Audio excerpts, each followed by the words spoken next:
Assalamualaikum warahmatullahi wabarakatuh.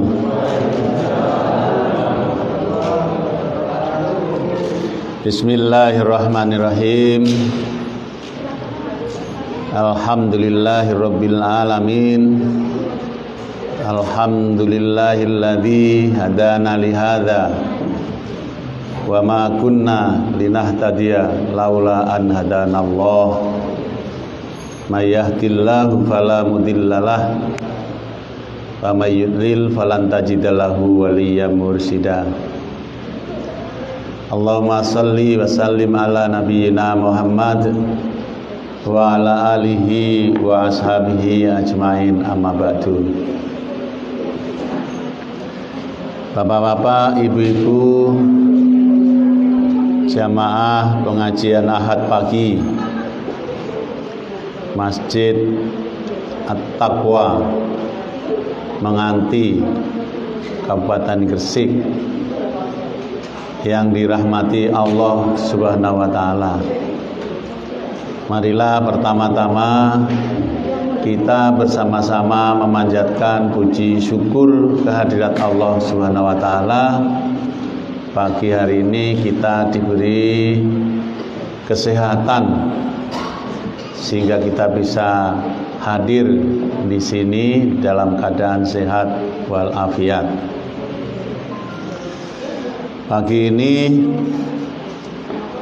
kami diberi judul pengajian "Didiklah anak-anak kita supaya menjadi anak-anak yang terdidik dan bermental kuat." Ini temanya memang disesuaikan dengan tugas-tugas kami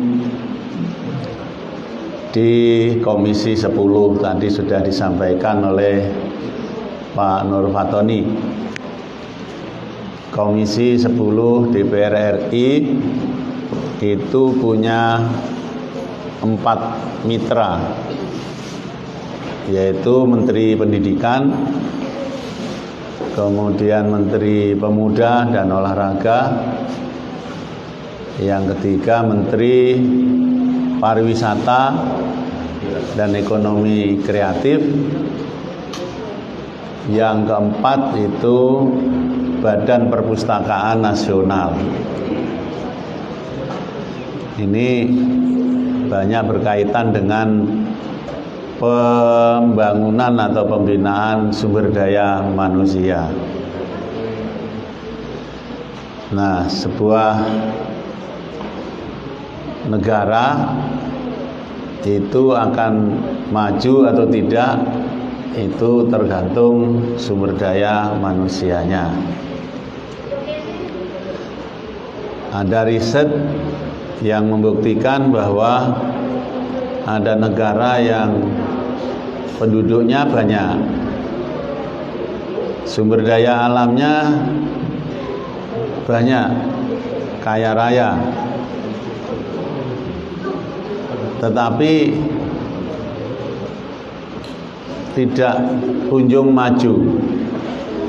Sebaliknya, ada negara yang penduduknya sedikit, kemudian sumber daya alamnya juga sedikit, tapi ia menjadi negara yang maju. Yang paling dekat dengan negara Indonesia itu adalah Singapura. Jadi kalau kita pergi ke luar negeri, ke Amerika, ke Eropa, itu yang dikenal Singapura, bukan Indonesia.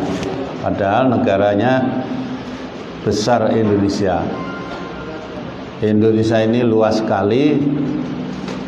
Saya punya kawan pilot senior di Garuda, belakangan ini dikontrak oleh maskapai penerbangan Australia, Qantas. Saya tanya, kalau sampai menerbangkan pesawat dari Sabang sampai Merauke itu butuh berapa waktu? Beliau menjawab 6 jam ngebut gitu. Jadi pilot itu juga ada yang ngebut, ada yang enggak. Menggambarkan betapa luasnya Indonesia. Jadi kalau kita terbang dari Jakarta sampai ke Jayapura itu ya 6 jam. Indonesia negeri yang amat luas dengan kekayaan alam yang luar biasa. Tidak hanya luas tapi juga sangat indah. Ada yang menggambarkan Indonesia ini seperti potongan surga di muka bumi. Qit'atun minal jannah nukilat ilal ard. Jadi potongan surga yang ditaruh di muka bumi, itulah Indonesia. Indonesia yang begini subur, kata Gus Plus, tongkat kayu dan batu jadi tanaman. Kolamnya kolam susu. Kail dan jala cukup menghidupimu. Nah, kalau sekarang kita modal kail dan jala kita bisa hidup nggak sekarang kira-kira Pak? Ya, ini kok geleng-geleng kepala. Jadi modal apa yang harus kita siapkan? Kalau dulu zaman Gus Plus itu kail dan jala cukup menghidupimu. Nah, sekarang kail dan jala tidak cukup untuk memberikan kehidupan. Nah, padahal negeri kita ini negeri yang subur. Kita nanam tanaman yang di kanan kiri kita ini subur. Di sebelah sini ada mangga yang mangganya lagi berbuah. Itu mangganya dirawat apa enggak itu ya? Hah? Enggak dirawat ya? Disiram, dipupuk, enggak ya? Enggak disiram, enggak dipupuk, enggak dirawat, sudah memberi buah. Buahnya luar biasa ini kelihatan tadi saya lihat. Saya baru pulang umroh gitu ya, baru pulang umroh. Ada beberapa tumbuh-tumbuhan di sana.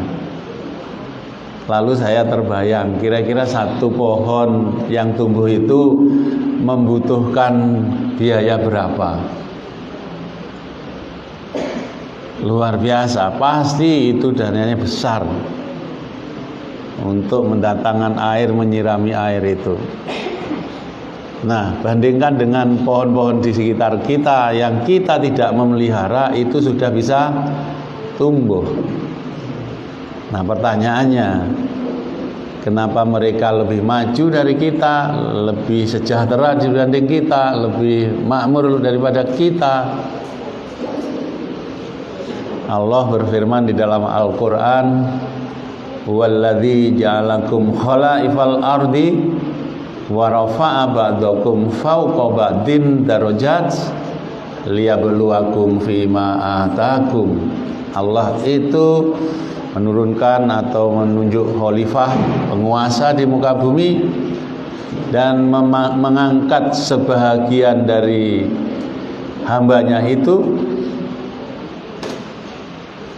diangkat derajatnya lebih tinggi dibanding yang lain. Apa maksudnya? Kok ada yang dibuat hambanya itu maju, berkuasa, menguasai yang lain, lebih maju, lebih kuat, mengendalikan yang lain, liyabluwakum fima atakum, untuk menguji bagaimana hambanya itu memanfaatkan apa yang telah diberikan oleh Allah Subhanahu wa taala.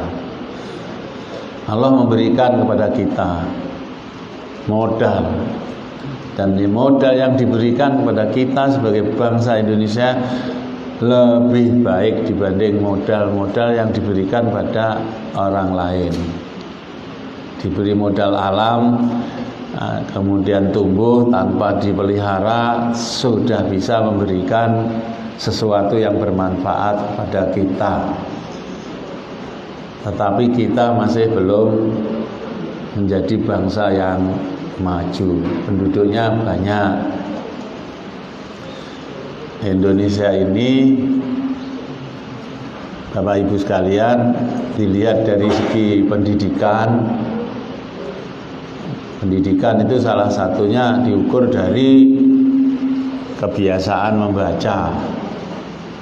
Kebiasaan membaca dari 72 negara, kita berada di ranking 62. Indonesia 10 besar. Dari 70 negara itu 10 besar. Sayangnya bukan 10 besar dari atas, 10 besar dari bawah. Itu yang mensurvei lembaganya namanya PISA. PISA itu Program for International Student Assessment. Jadi ada lembaga internasional yang kerjaannya mensurvei kemajuan pendidikan masyarakat di dunia ini. Dilihat antara lain dari sisi tradisi baca tulisnya. Ranking 10 besar dari bawah. Saya ingin tanya Bapak Ibu, ini dalam seminggu terakhir buku apa yang dibaca? Pak? HP ya? WA untuk doorpress. Wah, ini supaya budaya baca kita baik, nanti kita akan berikan buku. Wah, ini ada buku. Jadi seminggu terakhir yang dibaca hanya WA. Yang dibaca WA. Kalau dalam seminggu tidak membaca, itu rasanya tenang-tenang saja apa ada sesuatu yang kurang? Halo? Tidak membaca apa-apa seminggu, itu merasa ada sesuatu yang kurang apa tidak? Kurang. Nah, kalau merasa kurang, berusaha untuk mencari apa tidak?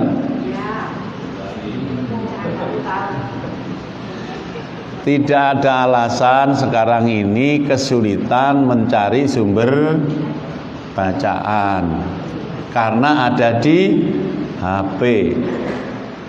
Menurut surveinya BPS, 73% penduduk Indonesia itu punya gadget dan sudah bisa mengakses internet.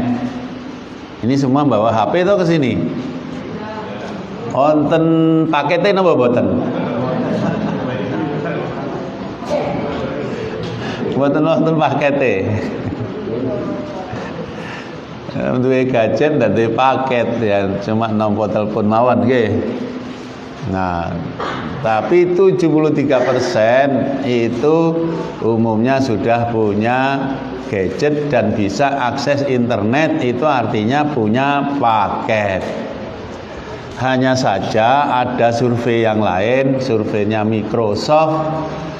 Microsoft itu mensurvei keadaban, etika orang Indonesia di dalam menggunakan gadget, menggunakan handphone, memanfaatkan internet. Untuk apa? Microsoft melakukan survei keadaban penggunaan internet. Ternyata Indonesia sekali lagi prestasinya terburuk di Asia Tenggara. Jadi internetnya bukan digunakan untuk sesuatu yang bermanfaat, tapi justru untuk menebar hoak, menebar rasa kebencian, menebar permusuhan, menebar, bahkan digunakan untuk melakukan penipuan. Anda mendapatkan hadiah sekian juta, harap mengirimkan data. Nah, kalau datanya panjenengan kirim nanti semua data Bapak Ibu bisa disalahgunakan, disedot, disalahgunakan oleh mereka. Itu ada namanya phishing, ada namanya doxing. Phishing, doxing itu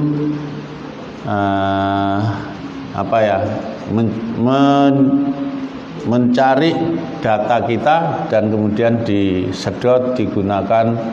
Mungkin kalau kita punya rekening di handphone kita ini, nanti isi tabungan kita bisa diambil habis. Kalau doxing itu, ini terbalik, doxing apa phishing itu ya, itu mencari kelemahan seseorang, dicari kelemahannya apa, jejak digitalnya, dicari kelemahannya, lalu nanti disebarkan untuk merusak reputasi seseorang itu. Jadi di Indonesia ini penggunaan HP masih belum digunakan secara positif. Jadi reputasi kita atau surveinya Microsoft menyebutkan kita ini etika handphone, berinternet itu sangat rendah. Surveinya dia sebut dengan Digital Civilization Index gitu. Digital Civility Index, indeks keadaban menggunakan teknologi digital. Ini digitalisasi. Nah, jadi kita ini diberi modal oleh Allah Subhanahu wa taala, tapi belum bisa kita manfaatkan dan didaya gunakan, sehingga bangsa Indonesia dilihat dari sisi pendidikan masih tertinggal, dilihat dari segi ekonomi juga tertinggal, dilihat dari pendidikan tinggi kita. Di Indonesia ini ada perguruan tinggi terbaik. Yang terbaik itu UI, yang terbaik itu UGM, yang terbaik itu ITB. Enggak ada lagi yang lebih baik dari perguruan tinggi itu. Di Jawa Timur ada UNER, ada ITS.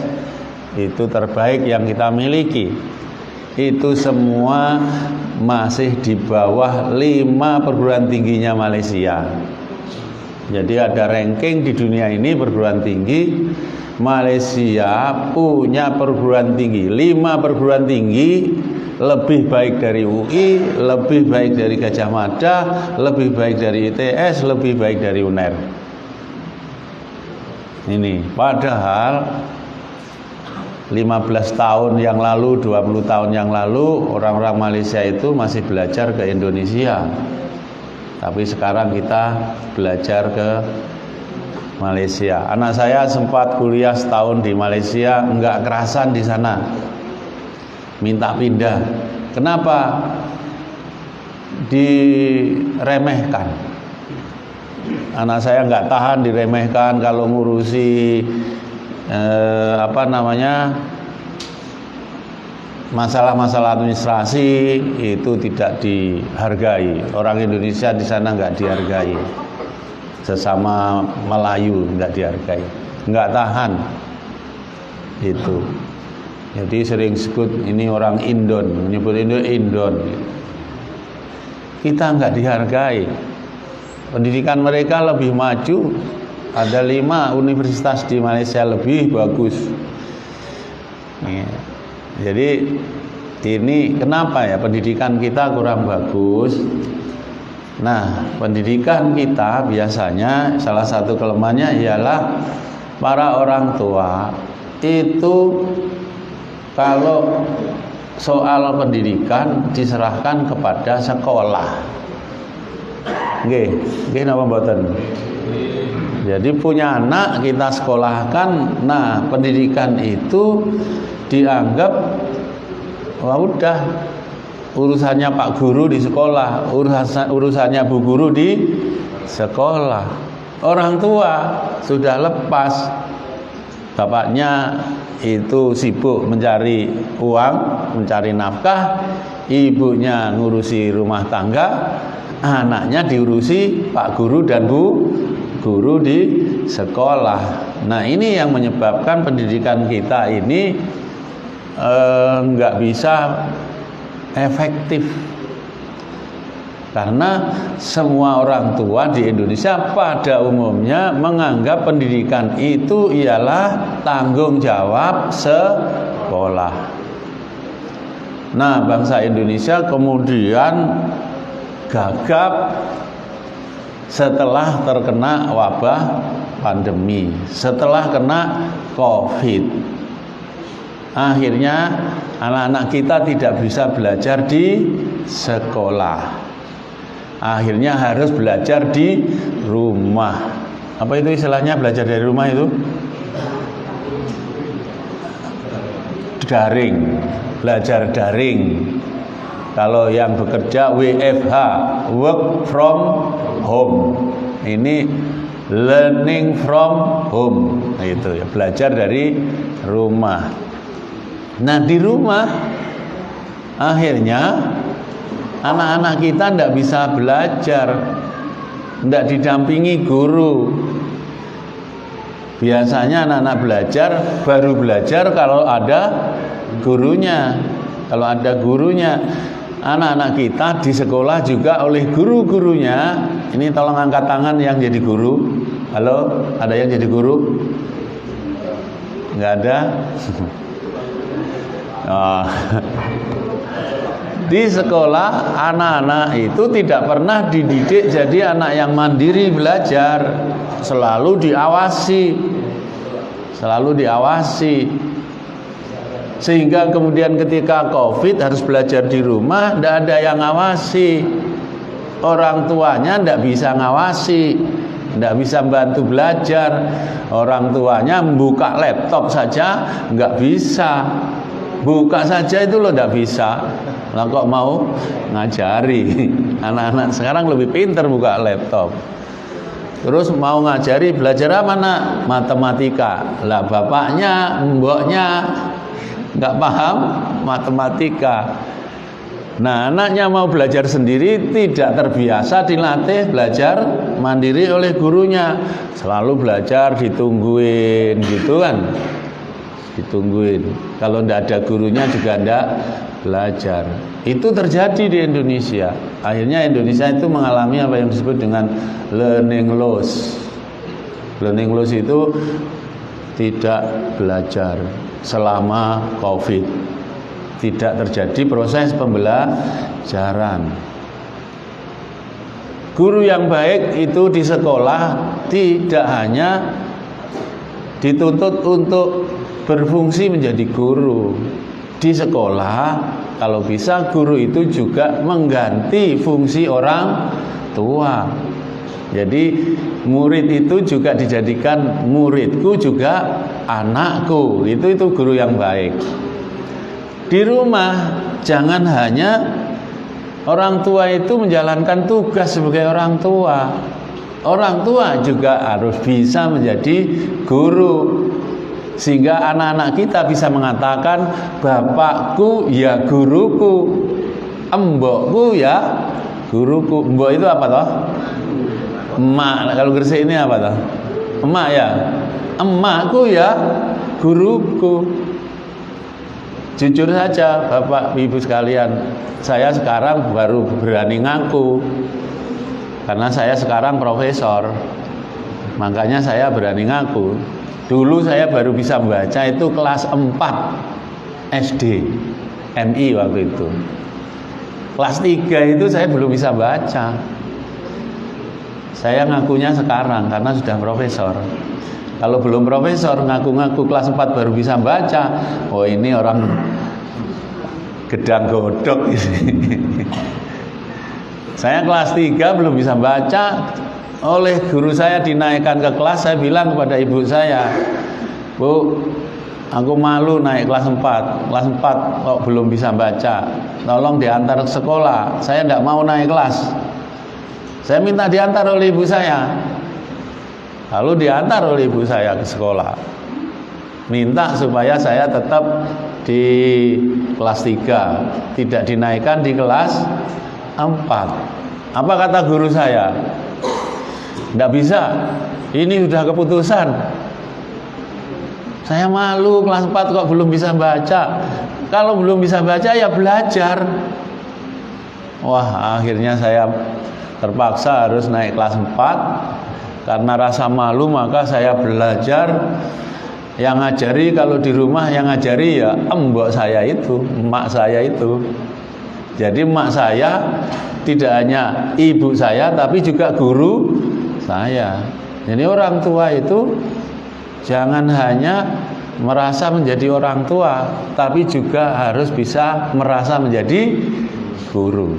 Di rumah begitu, di sekolah gurunya merasa jadi guru sekaligus orang tua dari murid-muridnya. Jadi kalau murid-muridnya ada masalah, ada hal-hal yang mengganggu perkembangan jiwa dan pikirannya, guru juga harus bisa menempatkan diri sebagai orang tua. Nah, kalau di sekolah gurunya juga orang tuanya, di rumah itu orang tua juga gurunya, maka saya kira anak-anak kita akan mendapatkan iklim pembelajaran yang bagus. Iklim pembelajaran yang bagus. Kalau hanya diserahkan pada sekolah, maka kuranglah iklim pembelajaran yang diperoleh oleh anak-anak kita. Saya itu belajar, masih ingat tulisan yang pertama kali bisa saya baca itu, saya masih ingat sekarang itu. Judulnya itu Terpijak Olehnya Pecahan Kaca. Saya masih ingat Pak itu. Yang ngajari ibu saya, pulang sekolah itu istirahat sebentar, belajar sampai malam. Belum ada di rumah saya listrik begini, tidak ada. Belajar itu lampu teplok, tahu lampu teplok? Oblik, minyak, terus kemudian ada ininya, ada semprongnya itu. Kadang-kadang semprongnya tidak kuat beli, sudah pecah, tidak bisa ganti, akhirnya tanpa semprong. Kalau ada tawon itu di rumah saya banyak tawonnya itu turun itu kena tawon itu mati itu lampunya itu. Tapi karena didorong rasa malu kelas 4 belum bisa baca, maka saya bekerja keras bagaimana caranya sudah bisa baca. Begitu bisa baca, nemu tulisan di jalan diambil saya baca. Pulang sekolah, istirahat, sholat siang, terus balik ke sekolah, ke perpustakaan. Semua buku yang ada di perpustakaan itu habis saya baca. Itu. Jadi nafsu membaca saya itu pokoknya luar biasa. Nah, ini kalau kemudian orang tua juga bisa menjalankan fungsi sebagai guru, nah kami kemudian bisa belajar dengan baik, Nah, oleh karena itu kita akan punya mengenal kullu mauludin yuladu alal fitrah. Setiap anak itu lahir dalam keadaan fitrah. Fa innama abawahu ayyuhawidanihi au yunasironihi au yumajisanihi. Setiap anak itu lahir dalam keadaan fitrah. Adapun orang tuanya itu nanti akan juga berpengaruh menentukan apakah anak kita akan jadi Yahudi, Nasrani atau Majusi. Hadis ini memberikan pengertian kepada kita bahwa orang tua berpengaruh terhadap perkembangan jiwa dan kepribadian anak. Mempengaruhi. Setiap anak itu lahir keadaan fitrah, tapi orang tua itu nanti berpengaruh terhadap fitrah anak itu, perkembangan fitrah anak. Fitrah manusia itu seperti apa sih? Di dalam Al-Quran dinyatakan fa'akim wajhaka lidini hanifa fitratallahi allati fataran nasa 'alaiha. Hadapkanlah wajahmu, hadapkanlah perhatianmu kepada fitrah, di mana Allah menetapkan fitrah manusia, fitratallahi allati fataran nasa 'alaiha. Hadapkanlah fitrah di mana Allah menetapkan fitrah manusia. Fitrah manusia itu adalah hanif. Apa itu hanif? Hanif itu adalah jiwa seseorang, jiwa kita, apa yang ada di dalam hati kita, apa yang ada dalam jiwa kita. Jiwanya adalah mencari yang kebenaran. Jiwa manusia itu fitrahnya itu adalah mencintai kebaikan. Fitrah manusia mencari kebenaran, suka kepada yang baik, suka kepada yang adil, suka kepada yang indah. Itu memang fitrah manusia. Kalau ada manusia yang tidak suka yang benar, tidak suka kepada yang baik, tidak suka kepada yang indah, itu keluar dari fitrahnya. Jadi manusia diciptakan oleh Allah. Itu kita kan wa idza sawaituhu fayanfukhu fi min ruhi. Ketika kemudian segumpal darah menjadi segumpal daging, kemudian segumpal daging berubah menjadi janin, pada saat itulah Allah meniupkan roh Allah. Roh itulah yang membuat kemudian kita ini, jiwa kita menjadi jiwa yang fitrah. Nah, fitrah kita ini suka kepada kebenaran. Jadi kalau tidak suka kepada kebaikan, tidak suka kepada kebenaran, ia keluar dari fitrahnya. Apa yang bisa mengeluarkan kita keluar dari fitrahnya? Kekuasaan. Orang berkuasa itu bisa dengan mudah keluar dari fitrahnya. DPR itu berkuasa apa enggak ini? DPR ini berkuasa, punya kekuasaan. Kuasa membuat undang-undang, berkuasa membuat menentukan anggaran, berkuasa mengawasi, berkuasa. Tapi kekuasaan DPR itu juga bisa membuat orang dengan mudah keluar dari fitrahnya. Nah, fitrah manusia itu berpikir dengan pikiran-pikiran yang waras. Tapi faktanya banyak anggota DPR yang tidak waras. Itu ya. Ini karena kekuasaan itu membuat orang mudah berpikir tidak waras. Jadi menurut Bapak Ibu, kira-kira untuk masuk surga itu lebih mudah jadi anggota DPR apa jadi anggota masyarakat biasa?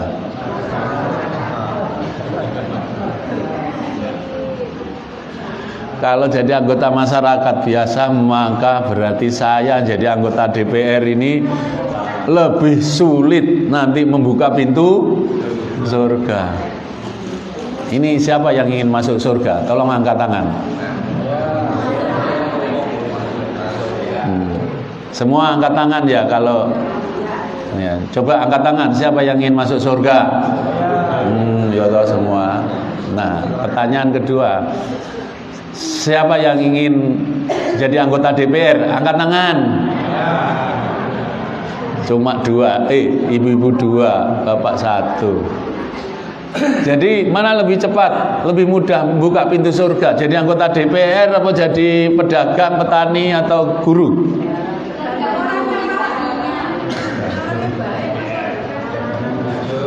Nah, kekuasaan membuat orang, ada yang mengatakan the power tend to corrupt.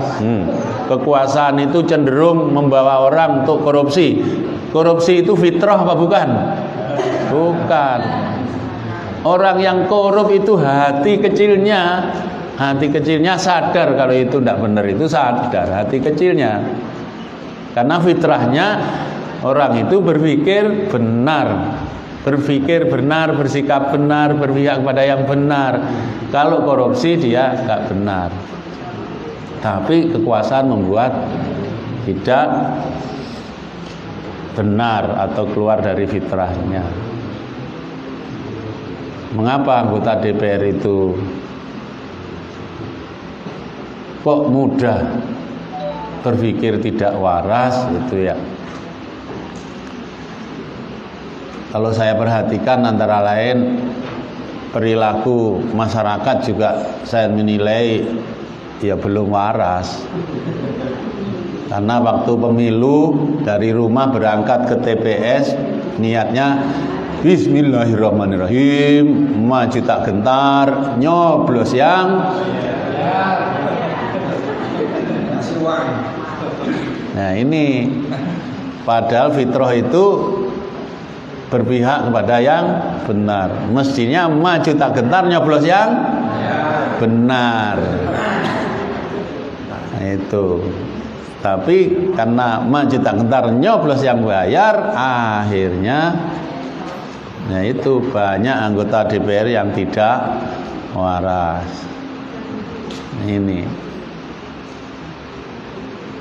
Ini kalau saya pikir ya harga BBM naik itu berat atau enggak? Berat. Yang salah siapa? DPR. Wongnya naikkan pemerintah kok DPR yang disalahkan itu ya? Yang naikkan pemerintah, mahasiswa demo, buruh demo, protes kepada pemerintah. Tapi pemerintahan ini kan pemerintahan partai yang besar ya. Iya. Pak partainya tidak disalahkan ya.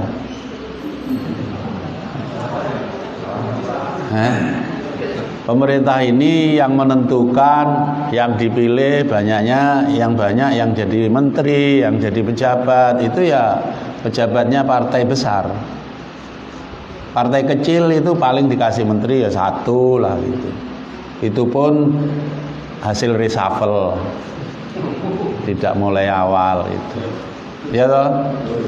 Nah, tapi pemerintahnya yang disalahin karena naik BBM, kok yang menunjuk pemerintahnya itu tetap saja surveinya itu kok tetap di atas 20% itu. Saya nggak bisa jawab itu sampai sekarang. Kenapa itu, Pak? Ya. Menurut saya ada sesuatu yang nggak waras di masyarakat kita ini. Ya mestinya kan kalau pemerintah disalah-salahin karena naikkan BBM, ya pemerintahnya itu siapa yang ini? Itu. Nah, menurut saya yang membuat kita bisa keluar dari fitrah kita antara lain bukan hanya kekuasaan, tapi juga uang. Hanya uang, kadang-kadang uang 50.000. Kalau di Madura itu tongket, setong seket. Di Gresik nggak ada. Saya keliling kemarin 2019 itu keliling, termasuk Kemenganti ini loh saya. Nggak ada itu tongket setong seket, nggak ada. Yang ada jitus. Siji 100 jitus. Nah, tongkat jitus ini yang membuat nggak waras kita ini. Yang membuat DPR kita kemudian banyak yang tidak waras. Saya itu setahun jadi anggota DPR lalu menulis buku. Apa yang kami lakukan selama jadi anggota DPR, saya kumpulkan rekam jejaknya jadi buku. Yang menerbitkan Mas Fatoni, Nur Fatoni ini terbitkan. Nggak tahu di mobil ada enggak ini, Pak Samhati, kalau ada buku di belakang masih ada, bisa dibawa ke sini. Dan beri judul menyuarakan kewarasan publik gitu. Jadi saya berusaha di DPR menjadi orang-orang atau DPR yang waras. Dan saya berusaha ingin menyuarakan aspirasi Bapak Ibu ini, pikiran-pikiran yang waras ini. Nah, jadi kita ingin anak-anak kita didik supaya bisa mengembangkan, menumbuhkan kepribadian sesuai dengan fitrahnya. Fitrah manusia itu suka kebaikan, suka kebenaran, ingin mencari kebenaran, Al-haqqu mir rabbika fala takunanna minal mumtarin, dan kebenaran tertinggi itu ada di tangan Allah Subhanahu wa taala, sehingga kalau kita mendidik anak-anak suka kebenaran, akhirnya dia akan mencari kebenaran sampai kemudian ketemu kebenaran dari Allah Subhanahu wa taala. Jadi poinnya itu, mari kita didik anak-anak kita supaya anak-anak kita itu tumbuh berkembang kepribadiannya sesuai dengan fitrahnya. Dan pendidikan itu sekali lagi jangan hanya diserahkan kepada sekolah. Di rumah kita juga ini. Maka ada yang mengatakan lingkungan sekolah, lingkungan pendidikan itu ada sekolah, ada masyarakat, ada apa lagi? Ada 3 itu apa ya satunya? Lingkungan pendidikan, sekolah, masyarakat, dan rumah, betul. Rumah, sekolah, masyarakat. Nah, masyarakatnya ini juga kadang-kadang ini. Mengapa lingkungan ini penting, Pak? Lingkungan di rumah, lingkungan di sekolah, lingkungan di masyarakat itu penting karena umumnya kita ini lebih banyak dibentuk oleh lingkungan. Harusnya kita ini menjadi orang yang punya kepribadian kuat. Masuk ke lingkungan yang baik, tambah baik. Masuk ke lingkungan yang tidak baik, kita tidak terpengaruh menjadi orang yang tidak baik. Tapi umumnya gitu. Makanya saya juga mikir ini. Saya masuk lingkungan politik, orang mengatakan politik itu kotor. Mikir saya ini, Pak, lingkungan kotor, masih bisa nggak nih saya ini berpikir waras di tengah lingkungan yang dianggap kotor. Banyak yang tidak mau jadi politik. Kalau ketemu politisi, ini orang kotor ini, nggak usah didekati ini. Ini ada bukunya ini, ya. Ini tambah.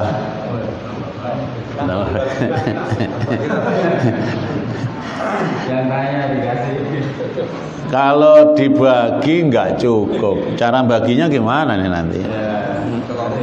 Kasih pertanyaan ini.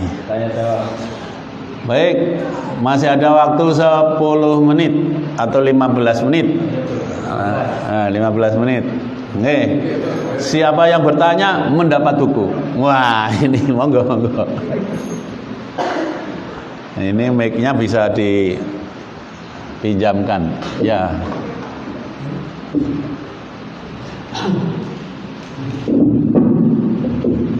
Izin minum. Assalamualaikum warahmatullahi wabarakatuh. Mungkin pagi ini saya ada 2 pertanyaan. Tadi sebelum itu saya ingin menyampaikan nama semua yang di sini. Saya mengucapkan terima kasih Prof sudah mau meluangkan waktu untuk bisa hadir di masjid yang sangat terpencil itu. Mewah. Terus ini Prof, mungkin Profesor Mahdi sudah kedua atau 3 kali hadir di sini Prof ya. Yang pertama saya ingin mengucapkan selamat Prof atas pengukuhannya sebagai anggota DPR RI. Mungkin dulu waktu Profesor dulu ada 1 kali pertemuan, waktu itu minta doanya semua semoga bisa terpilih menjadi anggota DPR. Pertanyaan saya begini Prof, selama pandemi ini Prof, antara mungkin kalau saya nggak salah itu diawali bulan Maret 2020 sampai sekarang juga pemerintah belum resmi mengumumkan diakhirnya pandemi itu Prof. Yang ingin saya tanyakan mengenai masalah itu yang Profesor Tekuni untuk kualitas dari lulusan sekolah baik dari tingkat SD sampai perguruan tinggi selama pandemi ini. Jadi istilahnya yang lulusan yang dihasilkan selama ini selama pandemi ini, apakah di Komisi 10 sudah mengadakan suatu penelitian Prof, jadi kualitasnya gimana, bagus atau mungkin sedang atau mungkin lebih tinggi Prof. Terus pertanyaan saya kedua Prof, ini menyangkut berita sidang Prof di Komisi 10 Bang. Semalam kejadian di Sadarkan juga malam Bang, itu ada 126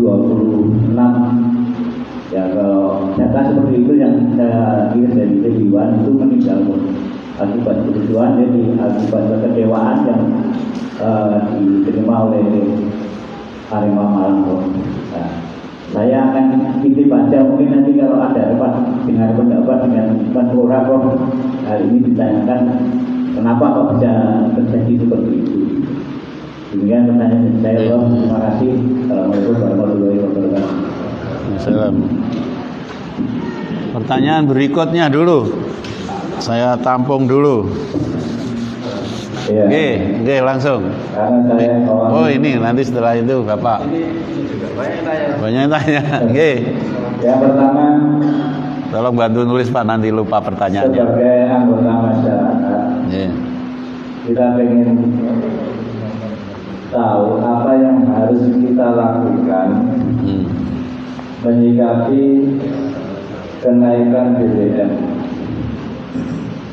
Jadi teman-teman di lapangan itu selalu bertanya, apakah kita akan melakukan gerakan massa yang akan menjatuhkan kepemimpinan Mas Jokowi, atau kita diam saja?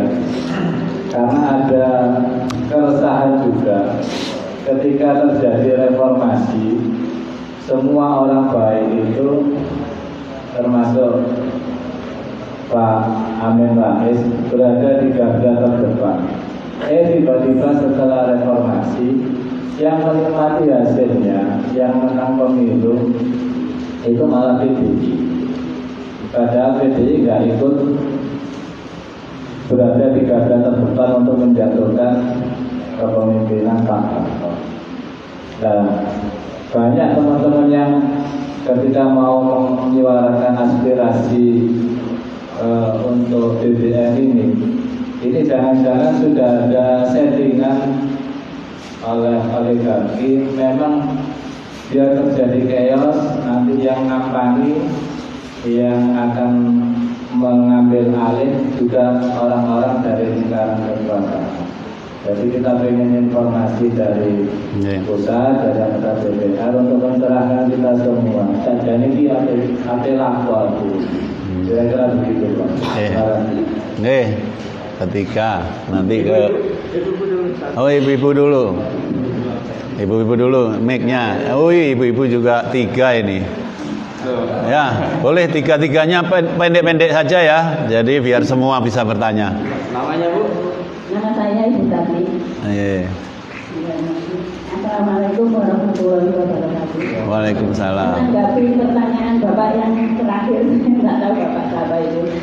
Maaf Prof. BBM. Dari orang PDI.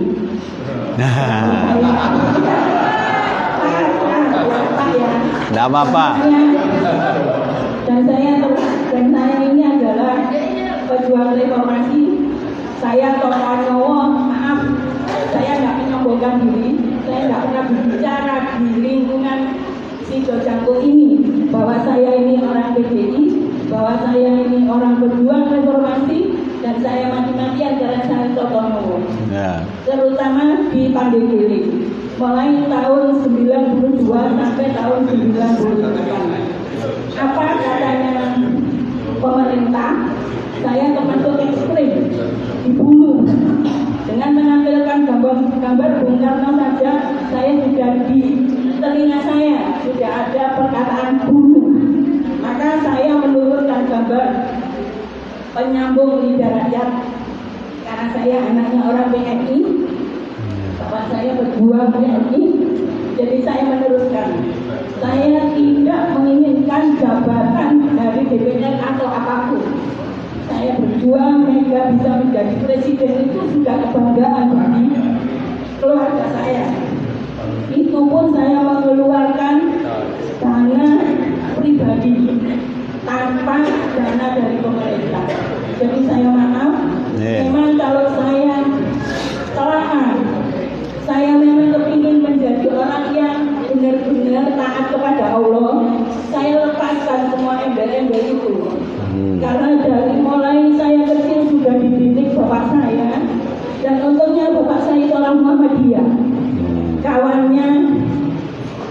Warjen, kawannya, pokoknya bapak saya itu orang Muhammadiyah, tapi bapak saya BNI juga. Dan bapak saya memang tidak pernah duduk di DPR. Pada waktu itu pun bapak saya pernah ada DPR Golkar itu loh, tukang becak, jadi DPR. Itu bapak saya. Ibu, waktunya dibagi. Jadi saya tidak menginginkan ada sesuatu permasalahan di sini antara itu Pak Jokowi, PDI, PAN atau apa-apa. Jadi pertanyaan saya di sini tolong Profesor dinetralisirkan. Karena semua itu adalah kehendak Allah dan semua itu adalah pilihan rakyat. Jadi jangan menyalahkan. Dibagi waktu, maaf Bu. Waktunya dibagi Bu. Ya. Langsung Pak, jawab. Nanti kumpul nanti biar semua ada kesempatan ngomong. Ya.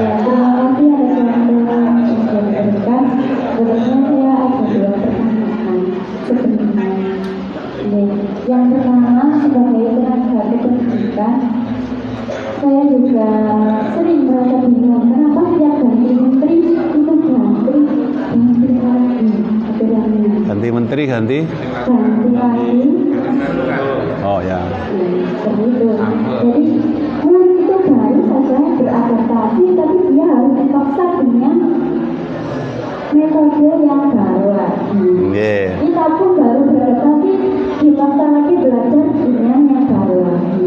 Kemudian yang kedua, sebagaimana yang panjenengan sampaikan bahwa penunjang kependidikan untuk anak itu bisa terdidik dan bermental kuat adalah orang tua, guru, dan orang tua, guru, lingkungan, masyarakat, dan juga keluarga.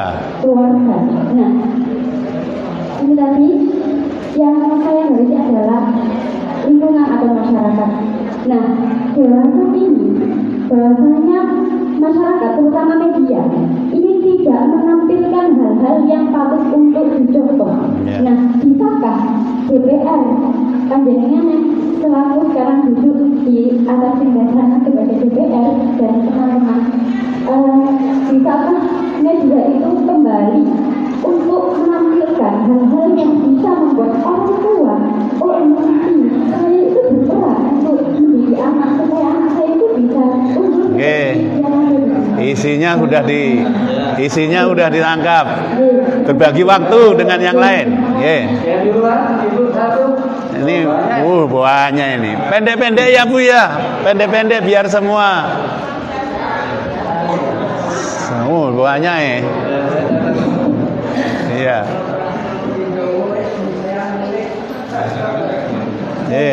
Terima kasih waktunya. Namanya Bu? Nama? Nama saya Mariana. Mohon maaf, insya Allah saya tidak membahas terkait partai atau yang lainnya.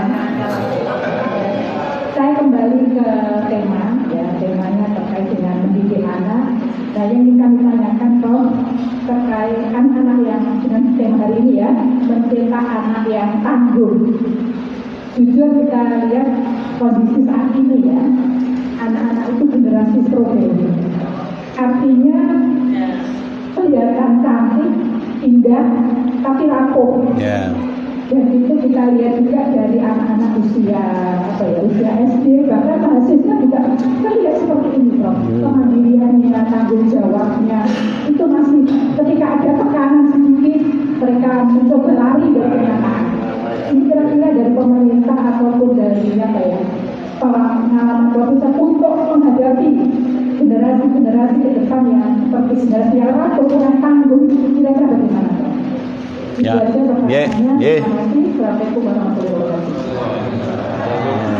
Sudah? Bapak ini yang sudah bertanya tolong berdiri, diberi buku.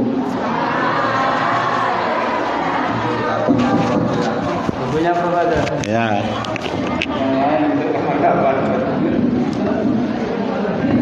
Berdiri. Di depan Pak. Oh, ke depan sini. Biar foto foto di sini depan yang sudah bertanya.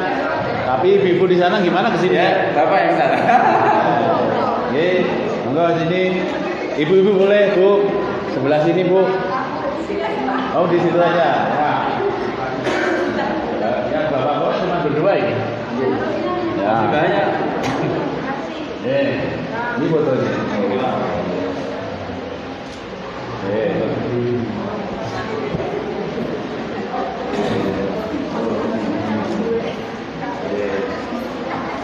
Apa lagi nih, ibu-ibu?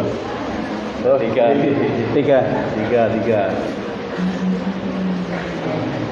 Ibu Baby, mana Ibu Baby?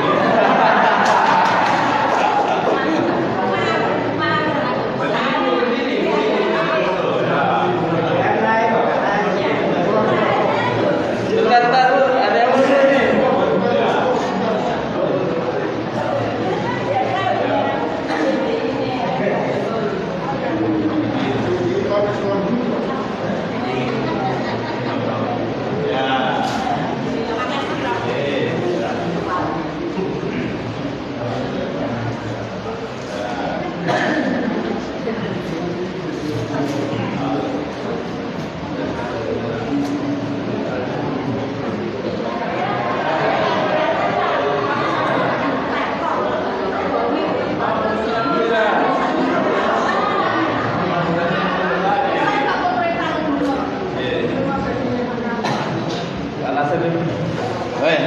Masih ada satu lagi, ya silakan. Masih banyak ya. Oh iya. Oke, monggo. Jadi Bapak tadi menyampaikan bahwa guru dalam sekolah Guru? bisa bertindak sebagai guru dan juga orang tua. Oh, ya, ya. Beberapa waktu lalu ada beberapa kasus di mana guru bekerja di tempat dengan itu bertindak sangat sedikit dilapor. Pertanyaan saya, apa yang sudah diberikan guru dan bertindak ini? Terima kasih. Iya. Langsung kasih hadiah buku.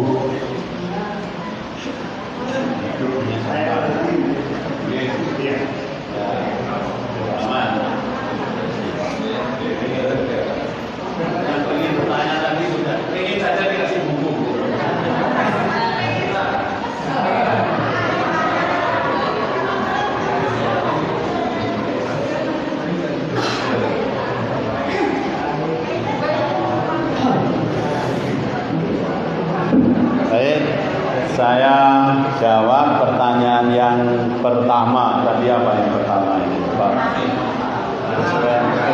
Oh, kerusuhan, bullying.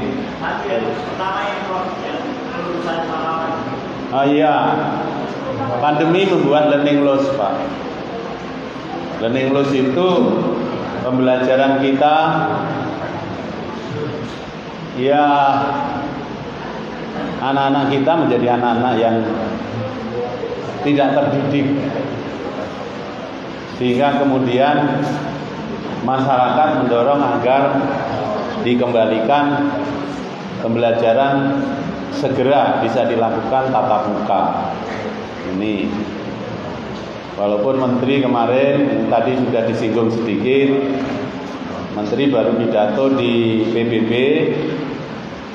ya, mengatakan berhasil membuat transformasi teknologi digital di bidang pendidikan dengan mengangkat 400 orang yang disebut dengan shadow organization, organisasi bayangan. Nah, ini menimbulkan banyak protes di masyarakat dan juga DPR. Kok shadow, kok bayangan.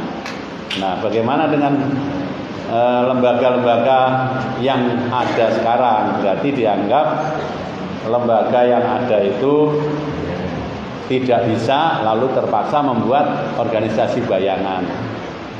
Kemudian yang kedua, teknologi dianggap berhasil membuat berbagai macam produk-produk teknologi digital. di bidang pembelajaran. Tapi itu berbeda dengan kenyataan di lapangan. Ada teknologinya bahkan mengalami revolusi, tetapi pembelajarannya ternyata di lapangan itu tadi tidak bisa mengurangi kecenderungan anak-anak kita melakukan kekerasan. Terjadilah kekerasan. Jadi akibat dari pendidikan kita, kalau dilihat dari segi kemampuan membaca, mengolah angka, memang mungkin ada perubahan. Tetapi dari segi kepribadian, karakter, itu rupanya masih memprihatinkan. Itu jawaban yang pertama. Kemudian kedua tentang reformasi. Reformasi itu hasilnya seperti sekarang. Supporter. Nah, itu namanya hooliganisme. Hooliganisme itu orang kalau sudah berkumpul banyak, dipicu sedikit saja, itu sudah akan dengan mudah diikuti oleh yang lain. Jadi misalnya satu orang melempar begitu saja, di tengah-tengah keributan itu akan dengan mudah melakukan hal yang sama, diikuti oleh yang lain. Hooliganisme. Tempo hari kemudian Sidoarjo juga stadionnya sampai rusak. Itu terkait dengan pendidikan juga. Pendidikan kita yang belum bisa menghasilkan manusia-manusia yang bisa mengendalikan emosi, yang belum bisa mengendalikan perkembangan jiwa di dalam dirinya. Ini di pendidikan kita. Karena pendidikan kita tidak membangun dari sisi kepribadian. Dari sisi kepribadian, anak-anak mulai kecil sudah diajari supaya pinter berhitung, pinter matematika, pinter mengolah angka, tapi tidak pinter mengolah kepribadian.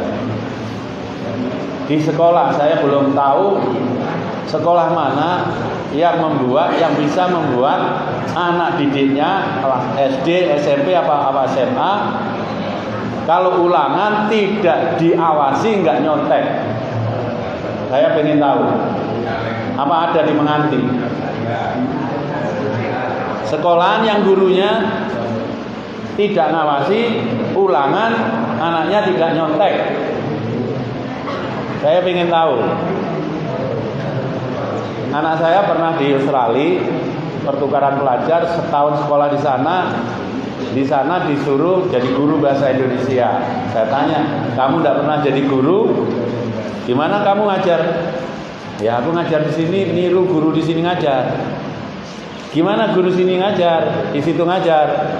Guruku itu masuk paling 10-15 menit, memberi tugas, lalu kita kerjakan bersama-sama. Nanti di akhir laporan. Nah itu kamu kasih tahu gurumu kalau kamu pulang. Ngajar itu seperti itu. Jawabnya anak saya, temanku diajar model begini, kesenengan. Kenapa seneng? Temanku itu loh ada gurunya saja bermain-main, ada gurunya. Nah, apalagi kalau gurunya nggak ada. Guru kita ini kan ngawasi mulai masuk sampai pulang, sambil bawa penggaris ini keliling. Ada anaknya yang ribut, nah pasti nanti kena penggaris dia. Jadi guru-guru itu nganggap anak yang baik itu anak yang duduk manis. Padahal belajar yang bagus itu metodenya namanya SAFI. SAFI itu somasi, auditori, visual, intelektual. SAFI itu tubuh. Orang belajar tubuhnya juga bergerak. Tidak bisa belajar sambil tiduran, itu tidak bisa. Harus bergerak. Auditori, pendengarannya bergerak. Visual, matanya juga melihat. Intelektual, otaknya bekerja. Keempat-empatnya itu digerakkan. Nah, itu pembelajaran yang baik. Nah, guru kita enggak duduk manis. Bapak mau ceramah itu bahasa pendidikannya apa? Bahasa pedagoginya. Siap, metode ceramah yang tahu. Tak keluarkan isi dompet saya yang tahu. Metode ceramah itu bahasa pendidikannya apa? Yang tahu tak keluarkan dompet saya. Ayo angkat tangan yang tahu. Merah. Apa? Bukan. Apa? Bukan. Ayo yang tahu siapa? Metode ceramah. Apa lagi ya? 2 ya. Halo, tidak ada yang pengen ini. Tak kembalikan loh kalau tidak ada yang pengen. Metode ceramah, pedagogi, istilah pedagoginya ialah gedabrus.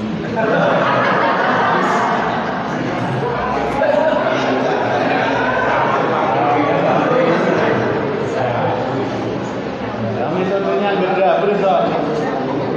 Oh, saya sudah gedabrus mulai jam 6, sekarang sudah jam 7 lebih loh.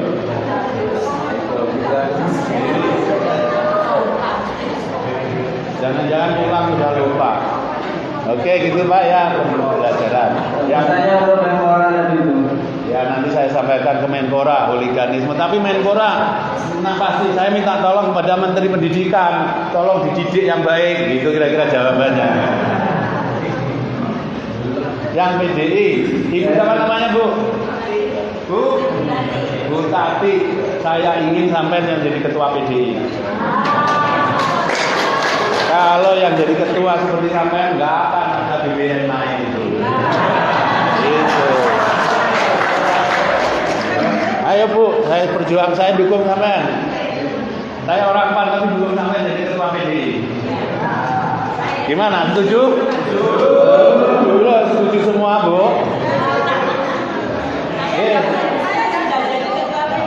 Ya, ketua pusat DPP. Supaya negara ini dikendalikan oleh partai besar. Kalau partai besarnya itu waras, negeri ini waras, gitu loh. Itu.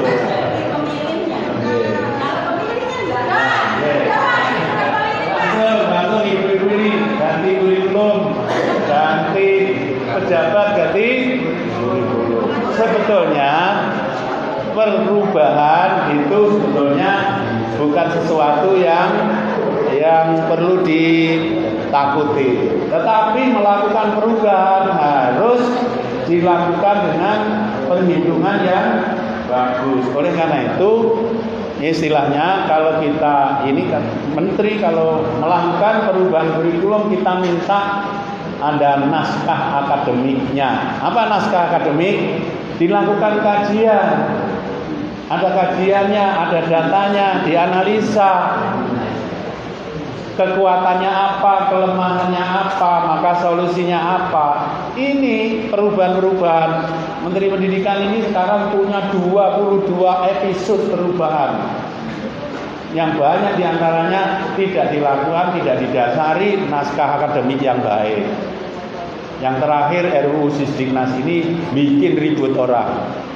Sedunia ribut, dunia Indonesia tadi. Antara lain yang bikin ribut tentang kesejahteraan guru. Nah, PAN nolak RUU ini dibahas di DPR karena kami di samping di Komisi 10 oleh PAN ditugaskan di Balek. Balek itu alegalah badan legislasi, badan yang ditugasi khusus mengendalikan politik undang-undang. Saya ketika Menteri Yasona Lauli membawa supaya RUU Sisdiknas ini dibahas oleh DPR, kami menolak karena masih banyak masyarakat yang melihat bolong-bolongnya RUU ini. Salah satu yang bolong itu ialah tentang kesejahteraan guru. Di luar sekarang ini Menteri Pendidikan mengatakan saya gagal mensejahterakan guru karena RUU-nya ditolak oleh DPR. Jadi seolah-olah DPR yang menghalang-halangi Menteri Pendidikan menaikkan kesejahteraan guru. Ini menurut saya tidak benar. Ini misleading. Di RUU yang disodorkan kepada DPR itu ada di pasal peralihan pasal 145 ayat 1 memang mengatakan guru yang selama ini mendapat tunjangan profesi karena sudah punya sertifikat profesi tetap akan dapat. Betul. Ini sudah betul. Yang kedua, ayat 2 mengatakan guru akan mendapatkan gaji garis miring pengupahan setidak-tidaknya sama dengan sedikit-sedikitnya sama dengan gaji garis miring pengupahan yang diterima pada saat undang-undang ini diterima, saat undang-undang ini disahkan. Artinya apa? Begitu disahkan, pemerintah bisa gaji ya sama dengan yang diterima. Wong bunyinya sedikit-dikitnya. Artinya pemerintah kan sedikit itu boleh memberi yang sedikit itu loh. Kalau toh nambah dikit. Nambah dikit. Kalau tidak ditambah juga nggak salah toh. Wong sedikit-dikitnya. Nah ini kan tidak jelas ini. Nggak jelas. Tapi di luar bilang tidak yang belum sertifikasi pendidik atau belum dapat sertifikat profesi nggak usah ngantri lagi karena masih akan diberi tunjangan. Nah ini yang tidak masuk di draft undang-undang. Tapi di luar mengatakan nanti nggak usah ngantri, guru-guru langsung diberi tunjangan. Dan tunjangannya itu diatur di ASN yang negeri, guru negeri. Di ASN tidak bicara soal tunjangan profesi. Yang tidak negeri, yang tidak ASN, guru-guru akan digaji berdasarkan Undang-Undang Cipta Kerja. Undang-Undang Cipta Kerja itu ngatur untuk buruh. Berarti guru disamakan dengan buruh. Ini yang tidak dilihat. Yang tidak dilihat. DPR bukan, atau khususnya kami Partai Amanat Nasional, bukan menghalang-halangi, malah justru kalau memberi kesejahteraan guru, masukkan di dalam undang-undang, beri payung undang-undang. Ini yang, tapi karena kemudian mendapatkan koreksi dari banyak pihak, Menteri Pendidikannya di podcastnya saya baca mengatakan skema baru tunjangan yang akan diberikan kepada guru setelah undang-undang Sisdiknas disahkan. Undang-undangnya dulu dibenahi, itu yang kita minta. Baik, yang terakhir tadi ada generasi stroberi. Oh iya, generasi stroberi. Guru dikit-dikit dilaporkan sama media yang sering memberi contoh. Oke, lingkungan. Tadi jadi demo atau gimana? Tentang ini menaikkan BBM, apa yang harus dilakukan tadi yang belum jawab ya. Nggak usah demo Pak, menurut saya hukum saja nanti pemilu 2024 jangan dipilih gitu loh. Setuju? Pilih yang waras. Ya, pilih yang waras. Jadi pemilih ini pemilih yang waras. Kemudian generasi stroberi itu akibat dari pembelajaran, apalagi sekarang pandemi, guru-guru tidak sempat memberikan pendidikan mental, pendidikan karakter, sehingga yang lahir adalah generasi yang indah, yang bagus, tapi mentalnya tidak kuat. Justru kita perlu menciptakan lingkungan pembelajaran yang membuat anak-anak itu penuh dengan tantangan. Ini yang tidak diberikan kepada anak-anak didik kita. Kemudian yang terakhir, yang dikit-dikit dilaporkan. Ini juga produk dari orang tua yang mentalnya mental stroberi. Gurunya dilaporkan.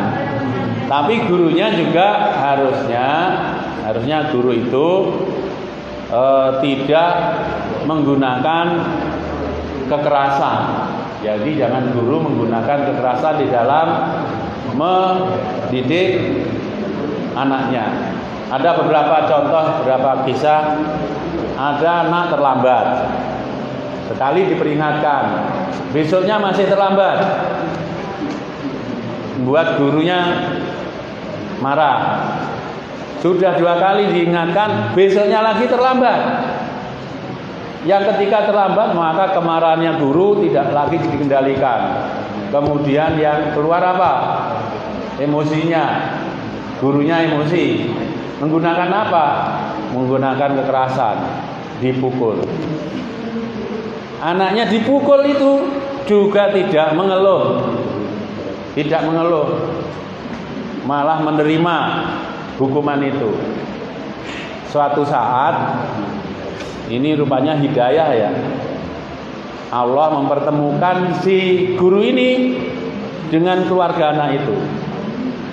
Ketika pada jam di mana anak itu harusnya berangkat sekolah, ternyata anak ini harus berangkat sekolah, terpaksa harus nunggu.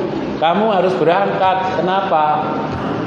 Saya nunggu gantian, seragamnya gantian dengan kakaknya, baru mau berangkat kalau kakaknya sudah datang. Jadi dia terlambat bukan karena anaknya nakal, tapi karena kondisi keluarga, gantian seragamnya baru bisa berangkat. Nah, kalau guru-guru langsung ambil kesimpulan, anak ini sudah ditegur sekali, 2 kali, 3 kali ditegur, kok dianggap kemudian anak bandel, anak nakal, yang keluar adalah kekerasan. Tidak bisa begitu. Saya berangkat ke sini juga nemu video yang menarik ini. Anak nakal di kelasnya bikin ribut, bikin apa? Teman-temannya itu belajar tidak fokus karena berisik, tidak bisa tenang, bikin ngaco. Kalau bermain di lapangan juga suka membuat teman-temannya itu bahkan kemudian terluka. Ujung-ujungnya masalahnya ketemu di mana? Orang tuanya, bapaknya sibuk nyari nafkah, tidak sempat memberi perhatian kepada anaknya. Jadi anak itu nakal karena kekurangan kasih sayang di keluarganya. Lalu ujungnya di sekolah jadi anak yang bermasalah. Oleh karena itu saya bilang pendidikan yang baik itu adalah pendidikan yang ketiga-tiganya, lingkungan pendidikan itu mendukung di sekolah, didukung di keluarga, didukung juga di masyarakat. Nah, sekarang kalau keluarga mungkin kita bisa mengendalikan, bisa berdiskusi seperti ini. Tapi kalau masyarakat, ada media. Bagaimana membentuknya media? Susah sekarang ini membentuknya media. Susah. Pemerintah saja, Kementerian Kominfo tidak bisa menghentikan yang namanya Yorka. Tahu Yorka? Yorka. Ya. Bahkan datanya Menteri Kominfo sendiri yang diretas. Menterinya sendiri yang tugasnya mengendalikan loh tidak bisa. Gimana seperti ini? Maka langkahnya ialah kita harus cerdas menggunakan teknologi digital. Kita harus cerdas. Orang tua harus belajar memahami kekurangan dan kelebihan teknologi ini. Kalau tidak, ini kita juga akan jadi korban lingkungan kita, masyarakat kita. Saya kira itu 1,5 jam ya Pak. Ini menyalahi aturan. Indonesia itu dari segi waktu polikronik Pak. Polikronik itu waktu nggak tentu. Ya, kapan pengajian? Nanti bakdo subuh. Rasaku zuhur juga bakdo subuh Pak ya. Baik, kurang lebihnya mohon maaf. Ya, pesan terakhir, ayo kita jadi orang-orang yang waras, mendidik kita supaya jadi anak yang waras, masyarakat kita jadi waras, dan memilih DPR yang waras. Terima kasih. Wassalamualaikum warahmatullahi wabarakatuh. Terima kasih kepada Bapak Profesor Yesi Maliki dan Ibu Bapak serta penasihat.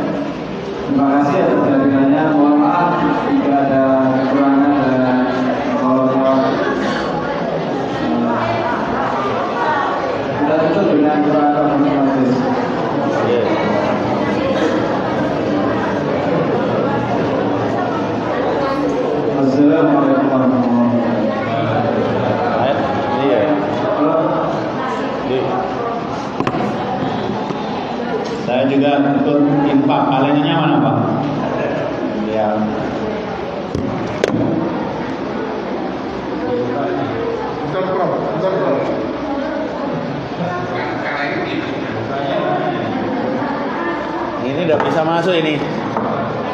Oh susah. Silakan ambil aja. Terus nanti Amir. Salaman.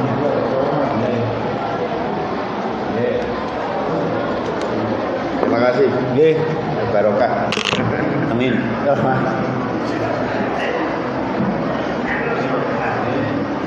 Bawa foto bersama panitia. Oh ya.